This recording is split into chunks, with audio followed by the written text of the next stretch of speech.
এই পৃথিবীতে এক স্থান আছে সবচেয়ে সুন্দর করুণ, সেখানে সবুজ ডাঙা ভরে আছে মধুগোপী ঘাসে অবিরল। সেখানে ভোরের মেঘে নাটার রঙের মতো জাগিছে অরুণ।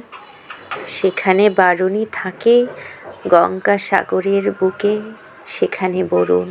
কর্ণফুলী ধলেশ্বরী পদ্মা জলাঙ্গিরে দেয় অবিরল জল।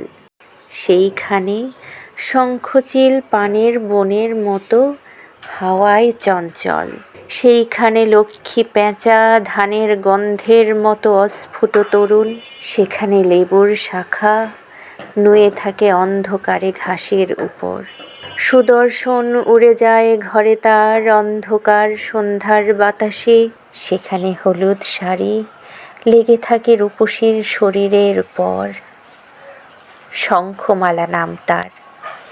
এ বিশাল পৃথিবীর কোনো নদী ঘাসে তারে আর খুঁজে তুমি পাবে না কো। বিশালাক্ষী দিয়েছিল বর, তাই সে জন্মেছে নীল বাংলার ঘাস আর ধানের ভিতর।